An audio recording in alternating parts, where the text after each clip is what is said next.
Bonjour et bienvenue dans la série les podcasts issus en fait des lectures que j'ai fait ces derniers temps, et je vais vous parler aujourd'hui de quelque chose que j'ai lu dans Le succès selon Jack, qui est en fait issu de la question la plus précieuse en fait, et de pourquoi solliciter des commentaires.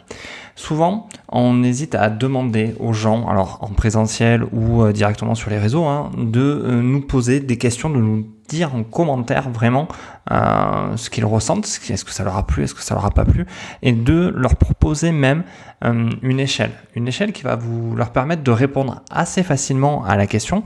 Par exemple, vous pouvez dire sur une échelle de 1 à 10, comment avez-vous trouvé ce podcast? Tiens, d'ailleurs, je vous pose la question et j'aimerais que vous me donniez une note en dessous justement de 1 à 10 si cette série vous plaît.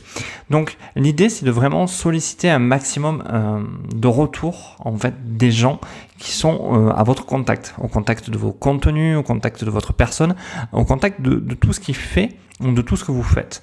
Pourquoi? Parce que finalement, faut aussi être prêt à entendre la réponse qu'ils vont avoir à vous donner, car finalement, c'est eux qui vont vous permettre de vous améliorer, c'est eux qui vont vous permettre d'aller beaucoup plus loin, et c'est surtout eux qui vont vous permettre de construire demain, en fait, votre réussite.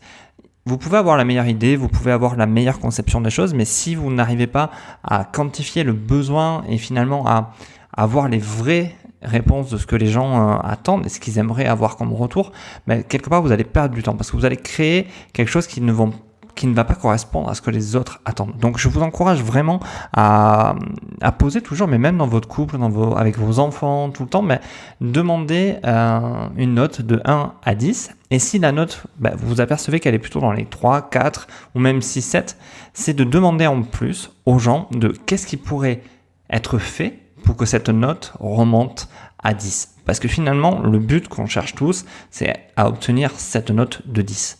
Donc voilà, donc c'était le petit podcast du jour pour vous inciter vraiment à mettre ça en place autour de vous, avec vos clients, avec vos employés, avec tout le monde, même dans votre famille, justement pour pouvoir poser autour de vous cette question de si tu dois noter notre relation d'aujourd'hui entre 1 et 10, quelle est cette note? Si la réponse est 5, 6, de poser la question suivante, qu'est-ce que je pourrais mettre en œuvre? Qu'est-ce qu'on pourrait mettre en œuvre justement pour avoir une note de 10?